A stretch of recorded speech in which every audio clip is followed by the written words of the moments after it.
Gloria a Dios. Amén. Bendito sea el Señor. Vamos a leer, hermanos, Marcos capítulo 2. San Marcos, el Evangelio según San Marcos capítulo 2, verso 1 al 12. Cuando lo tengan, me dicen amén, hermano. Capítulo 2, verso 1 al 12. Gloria a Dios. El segundo evangelio canónico, San Marcos. Acordémonos, hermanos, que Marcos no era apóstol de Jesucristo, no era discípulo. Marcos era colaborador del apóstol Pablo, ¿verdad? Entonces, él recopiló el evangelio según San Marcos por la investigación que él hizo. Le preguntó a los demás discípulos los dichos y las palabras de Jesús. Y hizo una investigación exhaustiva sobre la vida y obra de Jesucristo, los milagros que él realizó. Pero Marcos no era de los 12, no era de los discípulos. Él anduvo con Pablo. Lo mismo Lucas. Lucas no anduvo entre los 12, hermano, ni discípulo, sino que fue después que se convirtió el médico griego Lucas. Entonces, porque si usted busca a Marcos y a Lucas entre los 12 apóstoles, no lo va a encontrar, hermano. No anduvo con ellos. Simple y llanamente que ellos investigaron, hermano, de primera mano. Ya recopilaron la información, los hechos, los milagros, el ministerio público de nuestro Señor Jesucristo. Ellos lo investigaron y fueron, copiando, fueron anotando. Ya, le preguntaba tal vez a Pedro, ¿y aquel milagro cómo fue? ¿Cómo aconteció? ¿Cómo sucedió? A otros los discípulos que no eran de los 12 también le preguntaron cómo fue. Y así fue que fueron ellos, por obra del Espíritu Santo, inspirados por el Espíritu Santo, ellos fueron escribiendo. Pero Marcos y Lucas no fueron de los 12, ¿verdad? Pero sí fueron inspirados por el Espíritu Santo para escribir el Evangelio según San Marcos y el Evangelio según San Lucas. Amén. Gloria a Dios. Dice el verso 1, hermanos, al 12 del capítulo 2 de Marcos, dice: entró Jesús otra vez a Capernaum después de algunos días y se oyó que estaba en casa. Presumiblemente la casa de él, hermano. No dice la casa de Pedro, no dice la casa de la suegra de Pedro o de Juan, no. Dice, estaba en casa, en la casa donde él habitaba, en Capernaum. E inmediatamente se juntaron muchos, de manera que ya no cabían ni aún a la puerta. Y les predicaba la palabra. Entonces vinieron a él unos trayendo un paralítico que era cargado por 4. Y como no podían acercarse a él a causa de la multitud, descubrieron el techo de donde estaba. Y haciendo una abertura, bajaron el lecho en que yacía el paralítico. Al ver Jesús la fe de ellos, o sea, de los 4, dijo al paralítico: hijo, tus pecados te son perdonados. Estaban allí sentados algunos de los escribas, los cuales cavilaban en sus corazones. Pregunta, verso 7. ¿Por qué habla así? Blasfemia dice. ¿Quién puede perdonar pecados si no solo Dios? Y conociendo luego Jesús en su espíritu que cavilaban de esta manera, dentro de sí mismo, les dijo: ¿por qué caviláis así en vuestros corazones? ¿Qué es más fácil, decir al paralítico, tus pecados te son perdonados? O decirle, levántate, toma tu lecho y anda. Verso 10. Pues para que sepáis que el Hijo del Hombre tiene potestad en la tierra para perdonar pecados, dijo al paralítico, a ti te digo, levántate, toma tu lecho y vete a tu casa. Entonces él se levantó enseguida y tomando su lecho, salió delante de todos, de manera que todos se asombraron y glorificaron a Dios diciendo, nunca hemos visto tal cosa. Amén. Ahí estamos, hermano. Qué pasaje más poderoso, hermano, de poder. Vemos, hermano, el capítulo 2 de San Marcos, en este pasaje que hemos leído, este lindo pasaje, hermanos, de donde nuestro Señor Jesucristo iniciaba, ¿va?, su ministerio público. Ya anteriormente, hermano, ahí mismo en Capernaum había sanado a la suegra de Pedro. La suegra de Pedro estaba enferma con fiebre. Dice que él llegó, hermano, a la casa y la sanó, y después ella le servía. Posteriormente también un leproso también, ¿verdad? Entonces, hermano, estamos viendo, hermano, esta fe de poder, esta fe que ejercitaron estos 4 amigos, ¿va? Esta es la fe que rompe techos, hermano. Y, hermanos, vemos de que cuando el Señor iba a la casa de él, las demás personas se daban cuenta, tenían conocimiento que él había llegado a casa, y las multitudes, las muchedumbres se aglomeraban, hermano, en la casa, y dice que las puertas estaba que no cabía, hermano, porque estaba el rey ahí predicando la palabra, hermano, y las multitudes están oyendo ahí la prédica del Señor, hermano, y esa casa reventaba porque estaba llena, hermano. Estaba ahí una multitud inmensa, porque estaba allí el dador de la vida, el Hijo de Dios viviente, el Hijo del hombre. Entonces, hermano, dice en el verso 2, e inmediatamente, dice, se juntaron muchos de manera que ya no cabían ni aún a la puerta, y les predicaba la palabra. Allí, hermano, en tiempos de Capernaum, en tiempos de Cristo, hermano, las casas pasaban cerradas, porque habían ladrones y salteadores. Entonces, la seguridad era de la puerta para adentro, porque estaba cerrada, hermano. Entonces, hermano, no podía entrar cualquier persona, a no ser que estaba abierto, pero porque ahí estaba Jesús predicando la palabra. Y tenía Jesucristo un poder de convocatoria tremenda, hermano, porque las almas, las muchedumbres, las personas se agolpaban, se acercaban, hermano, y al oír la palabra de él. Entonces dice en el verso 3, hermano, entonces vinieron a él unos trayendo un paralítico que era cargado por 4. Dijeron quizás, ¿verdad? Esperemos que venga Jesús a predicar a la casa. Ya habían escuchado de que Jesús había sanado a la suegra de Pedro, que probablemente Jesús había convertido las aguas en vino en las bodas de Caná. Había sanado a un leproso, que habían escuchado del mensaje de Jesucristo y de los milagros que él les realizaba, ¿va? Y el paralítico, hermano, quizás estaba por muchos años así enfermo con esa dolencia, hermano. Y el hombre no podía moverse por sí mismo, no podía valerse por sí mismo. Pero, hermano, tenía 4 amigos de verdad, hermano. Amigos de verdad que se compadecieron del paralítico y fueron atrevidos, hermano.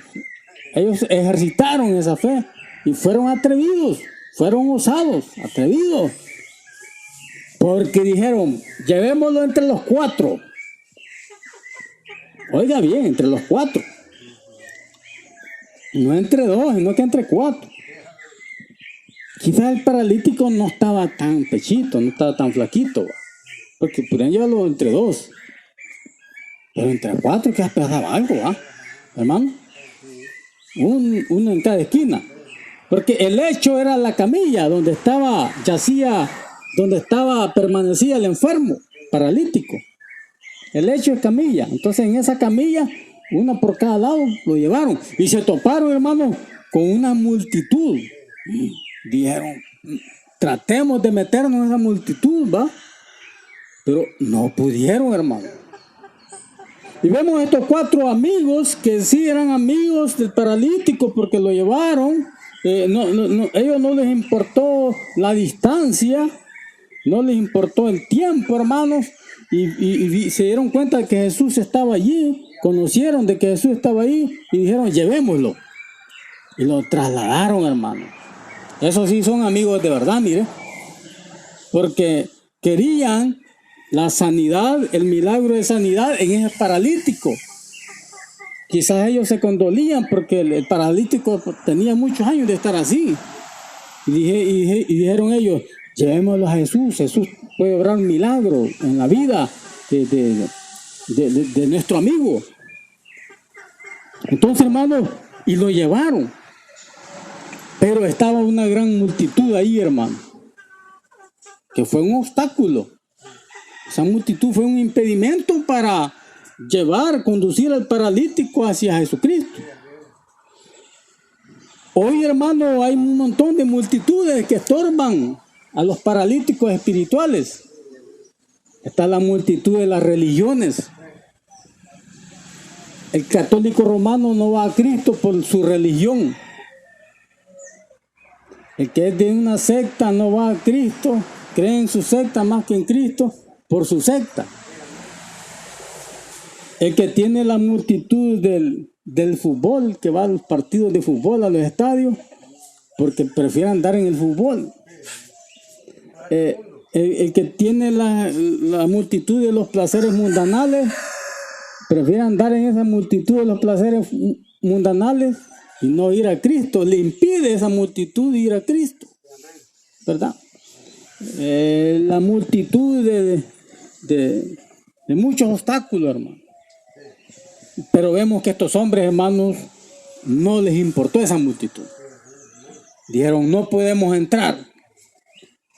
Pero alguien se las ingenió y dijo en el verso 4, hermano. Y como no podían acercarse a él a causa de la multitud, descubrieron el techo de donde estaba y haciendo una abertura, bajaron el lecho en que yacía el paralítico. Hermano, se fueron hacia arriba en el techo, hermano, abrieron un boquete, una abertura, y por ahí, hermano, quizás Jesucristo vio, ¿verdad? ¿Qué es eso, verdad? Están abriendo el techo, el tejado ahí. Y hermano, por medio de ese boquete que abrieron, de esa abertura, bajaron, hermano, al paralítico. Oiga, hermano, qué fe más atrevida es, hermano. Esa fe intercesora, hermano Víctor. Esa fe intercesora. Esa fe de que usted tiene fe, intercede por otro y el milagro sucede no por el que usted está orando, sino que sucede por usted. Porque usted tiene fe y la ejercita y la pone en práctica, ¿verdad? Fe genuina, sí. Entonces, pero Jesucristo no dijo, hey, deténganse, estoy predicando, ¿qué están haciendo? No les dijo así, va. Él dijo, y ustedes 4, ustedes son paganos, ¿por qué traen este enfermo aquí donde mí? Ustedes no quieren nada con Dios. Vayan el domingo a la iglesia, a la sinagoga, ahí lo voy a sanar. No dijo así, va. No, hermano, no dijo así. Simple y llanamente que él se maravilló por la fe atrevida, por la fe de esos 4 hombres. Y esos 4 hombres, hermanos, eran amigos del paralítico. Diferente a los amigos de Job, que los amigos de Job decían, este quizás ha pecado, por eso está así enfermo. Razonando filosóficamente la causa del sufrimiento de Job. Y ponían a estarlo hostigando, ¿verdad? Cuestionando. Estos 4 amigos no. Lo condujeron al médico por excelencia. Y dice, al ver a Jesús la fe de ellos, oiga, la fe de los 4, dijo al paralítico, al enfermo pues, hijo, tus pecados te son perdonados, le dijo. Amén. aunque tú no tengas fe, le dijo, pero tus amigos, tus 4 amigos sí tienen fe. Y por eso te voy a sanar. ¿Verdad? Es la fe intercesora, esa fe de poder, esa fe que rompe techos, esa fe, hermanos, que rompe límites. A veces tenemos que ser nosotros atrevidos en el Señor. Tenemos que ejercitar esa fe en el Señor, hermano, para lograr un objetivo, para lograr una meta, hermano. No, estos fueron atrevidos en esa fe. Entonces dice, verso 6, estaban allí sentados algunos de los escribas, los cuales cavilaban en sus corazones. ¿Por qué habla este así?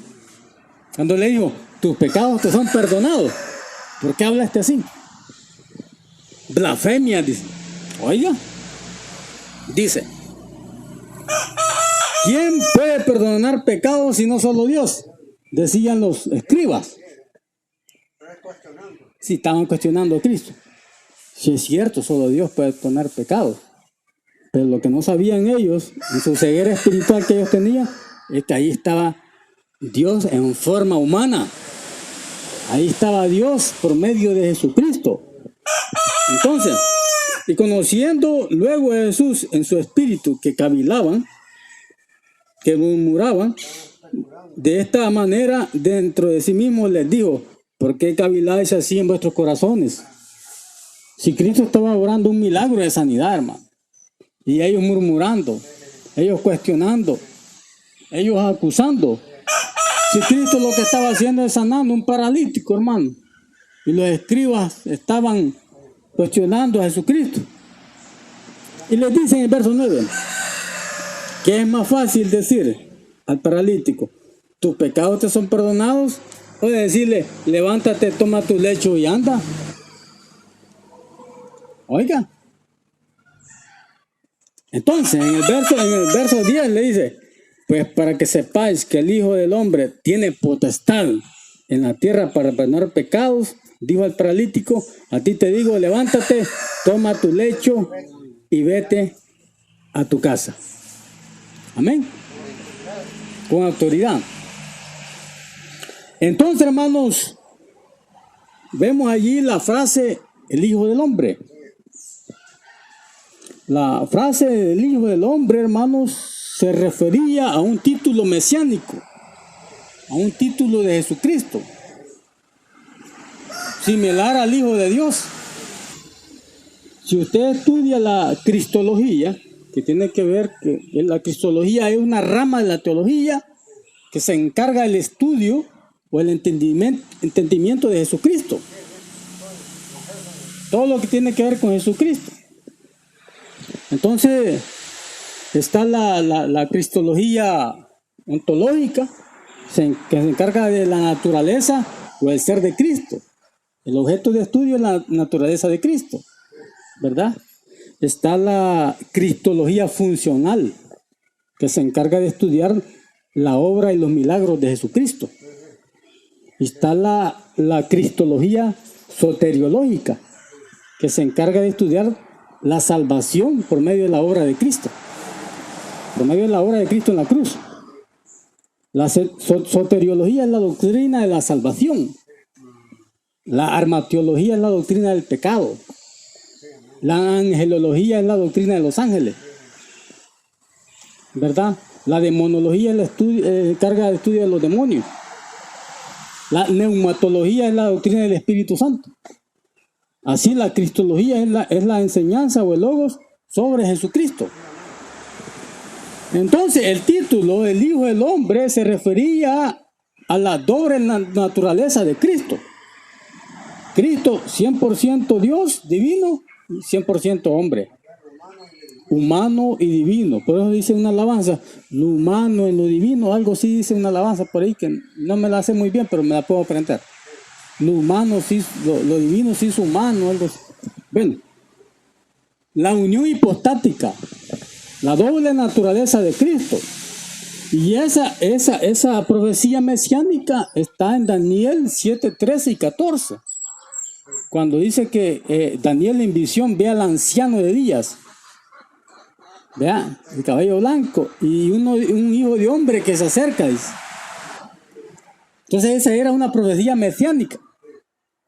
Esa es una profecía que se iba a cumplir en Cristo. Entonces cuando les dice él, en el verso 10, Marcos 2:10, pues para que sepáis que el Hijo del Hombre, o sea, se está refiriendo a él mismo. El hombre está con H mayúscula, no con H minúscula. Para que sepas que el Hijo del Hombre tiene potestad en la tierra para perdonar pecados, dijo al paralítico, a ti te digo, levántate, toma tu lecho y anda y vete para tu casa. Ya sano. El paralítico tenía que agarrar su lecho, su camilla y llevarla. Ya voy sano. ¿Por qué? Porque usted ve en Daniel 7, 13 y 14, en la profecía mesiánica del Hijo del Hombre, de Jesucristo, el Mesías, que él tiene dominio, gloria y poder, dice, se le ha dado a él. Entonces los que estaban ahí conocían esas profecías, ya sabían de que se estaba refiriendo a él mismo.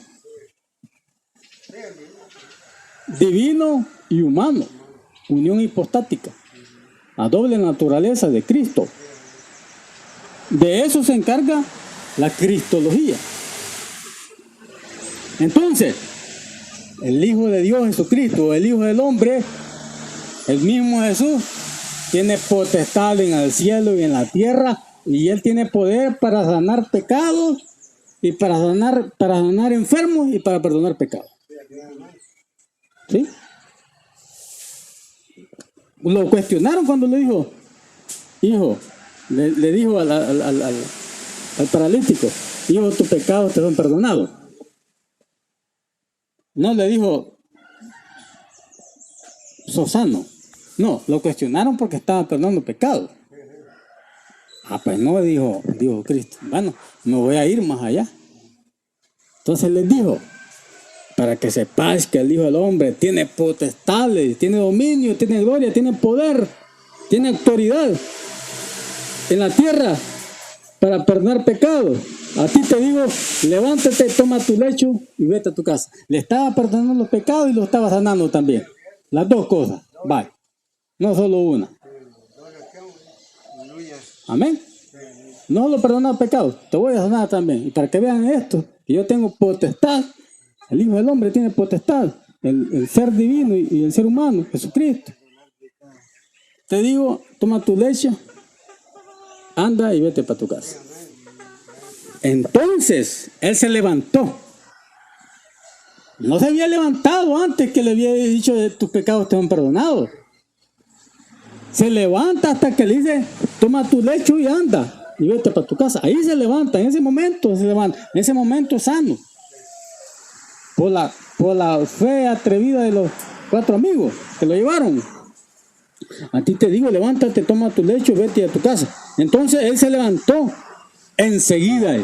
Oiga, estaba perdonando pecados y lo estaba sanando. Para que vean de que el Hijo del Hombre, Jesús, tiene potestad, tiene poder, tiene autoridad. Y él dijo, aquí estoy con vosotros. Y aquí tengo toda potestad en el cielo y en la tierra y estoy con vosotros todos los días hasta el fin del mundo. ¿Verdad?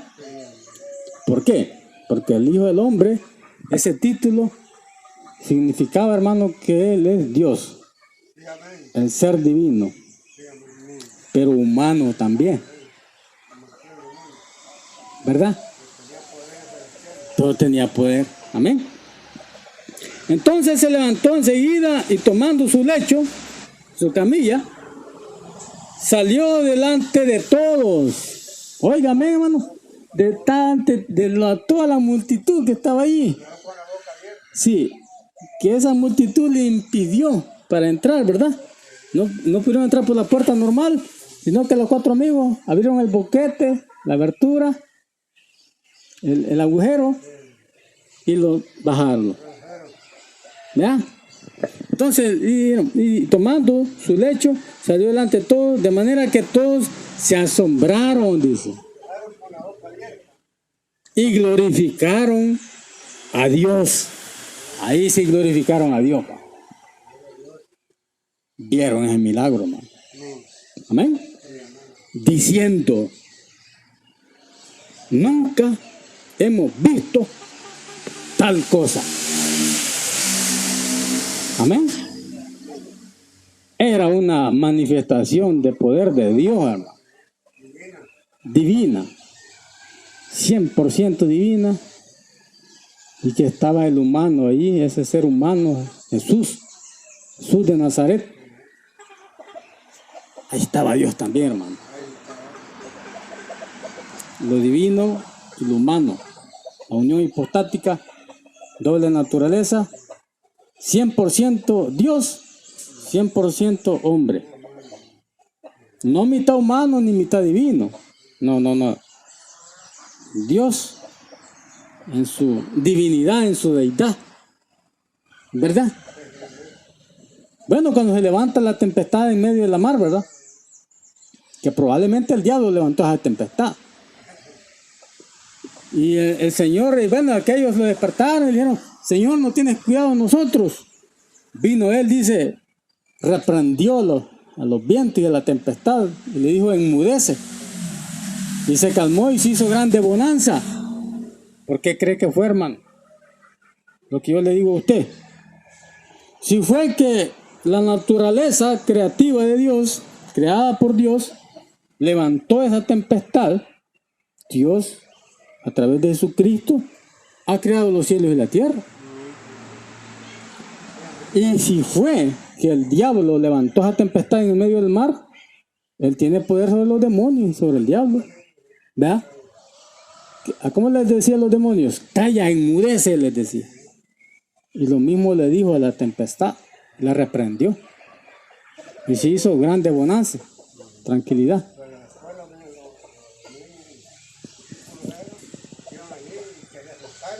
Amén. Amén. ¿Quién es este? Es que mire, los discípulos, los apóstoles, hermano, veían un milagro de Cristo. Es que como que cada milagro, hermano, era una experiencia nueva para ellos. ¿Verdad, hermano?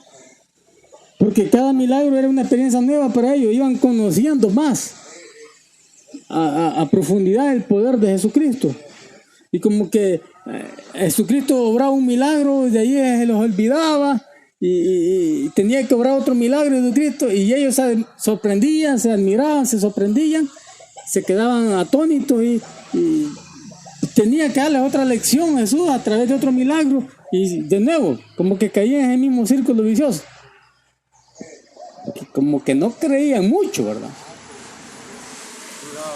Y igual en el Antiguo Testamento, que Jehová, el Señor, le hacía milagros a los hebreos y le volvían a murmurar, volvían a no creer en él.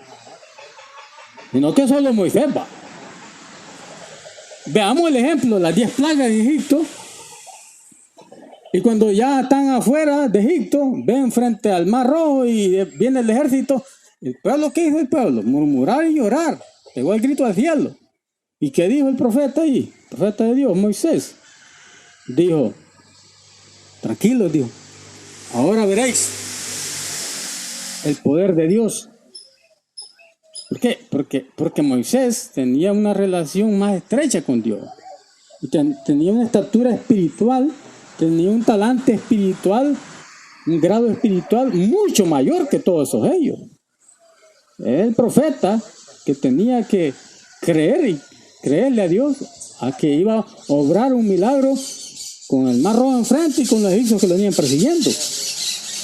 Pero los hebreos, los israelitas habían visto milagros allá en Egipto, las plagas, y aún así no creían, pensaban que iban a perecer allí.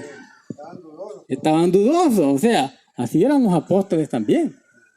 Que Jesucristo obraba un milagro y ellos se les olvidaba rápido y tenían que orar otro milagro y se sorprendían. Entonces, de tal forma de que hasta que Pedro le dijo, tú eres el Cristo, el Hijo del Dios viviente, en la revelación especial. Y le dijo a Jesús, no te lo ha revelado carne ni sangre, sino mi Padre que está en el cielo. Hasta allí había una revelación especial hacia Pedro, que lo seguían y lo seguían. Pero vemos, hermanos, en este milagro, pues, dice Romanos 10:17, que el oír viene por la fe, el oír la palabra de Dios. Romanos 10:17. 12:6 de Hebreos, pero sin fe es imposible agradar a Dios. Es necesario tener fe a aquel que le busca a Dios. Y vemos que estos 4 amigos de este paralítico tenían fe. Y la pusieron en acción y la ejercitaron y amaban a su amigo, tenían compasión de él y vieron el resultado, el milagro de sanidad por medio del Hijo del Hombre, aquel que tiene potestad, dominio, poder en el cielo y en la tierra. Amén. Ese es el médico supremo, hermano. En ese tenemos que creer y tratar de ejercitar la fe, como estos 4 muchachos, que no se mencionan los nombres de él ni nada, sino que sí fueron osados, fueron atrevidos en fe. Esa fe que rompe barreras, esa fe que rompe techos, esa fe que rompe límites. Vieron la multitud y la multitud no los detuvo. Vamos, dijo alguno de ellos, abramos el techo allá, hagamos una abertura y lo bajamos. Vamos pues, y los 4 se animaron. Se animaron y probablemente el paralítico tal vez les dijo, no hagan eso, no vamos, hoy vas a lograr tu sanidad, tu milagro, vamos. Lo animaron. 4 buenos amigos, hermano. De esos amigos necesitamos nosotros. Amén, hermano. De esos amigos que tengan compasión de nosotros, ¿verdad? De esos, o nosotros podemos ser amigos de otra persona para conducirla a la salvación, a Dios, ¿verdad? Amén, hermano. Démosle un fuerte aplauso a Dios, hermano.